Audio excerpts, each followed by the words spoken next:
So remember, all in all, I spent about $1,800 on these NFTs. Let's see where they're at today. That's definitely worse than I thought.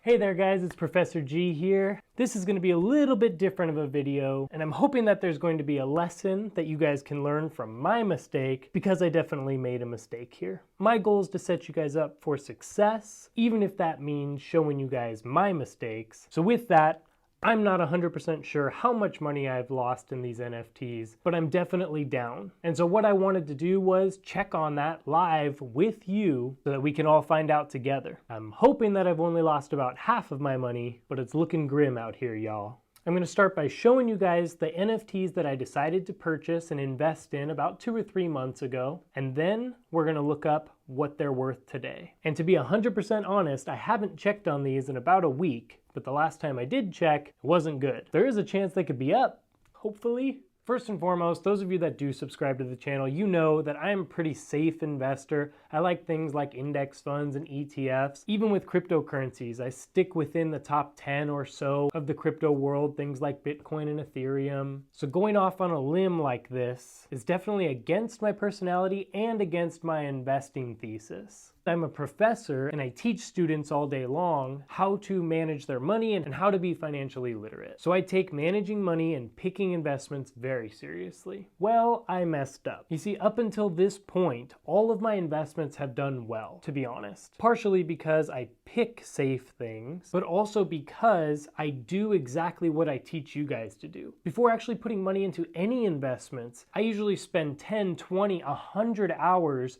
on whatever asset it is that I'm looking into. I don't make emotional decisions, I don't go in too quick, and I do fully understand what it is that I'm investing into. Even on my riskier stuff like the cryptocurrencies, specifically things like Cardano, Polkadot, Chainlink, on those projects I'm up 300 to 500%. And so I don't mention this to brag, but more to show you how I made the mistake that I made in this investment so that you cannot do that in the future. So let me show you guys the NFTs that I picked, and then we have to look at the price so that we can figure out where I'm at. Now in this NFT world, I can't deny it, there are some super cool projects out there, like this cool mutant gorilla looking thing, or even these transformer looking robot things. So I had to buy something super cool like that. So with all my money that I wanted to invest in NFTs, and after much hype, I went all in on these super cool breakfast sandwiches. Yeah. And then also this dinosaur looking thing. Looks like he wants to dress up preppy, but also can't forget the hood where he came from.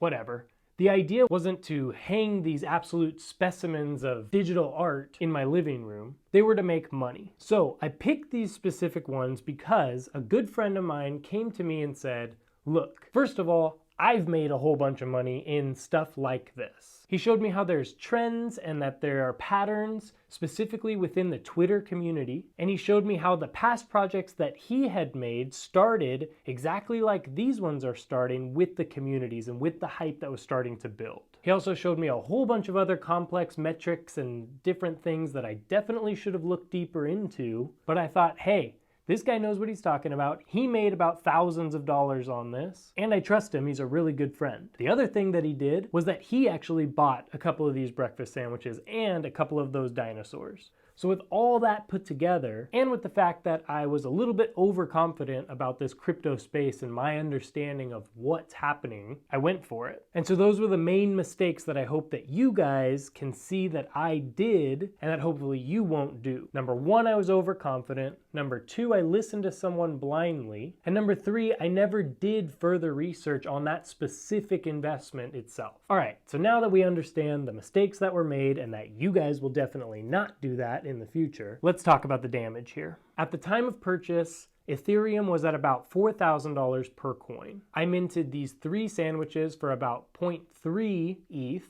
which comes out to about $1,200 total, or $400 for each sandwich. The Dino was 0.15 ETH, or about $600, which I thought was a steal because just about a week or two earlier than that, it sold for 0.23 ETH or $960. So I felt like I got it on sale. So all in all, I spent about $1,800 on these NFTs. So now that we understand the whole story of how I got here, let's see how much they're worth. All right, so let's start with the chubby kaiju guy, or the dinosaur. When I bought it, it was 0.15 ETH, and we are down to 0.028. Ethereum today is about $3,000 a coin at 0.028. My investment is worth $84. So now for the breakfast sandwiches, remember I bought those for about 0.1 each.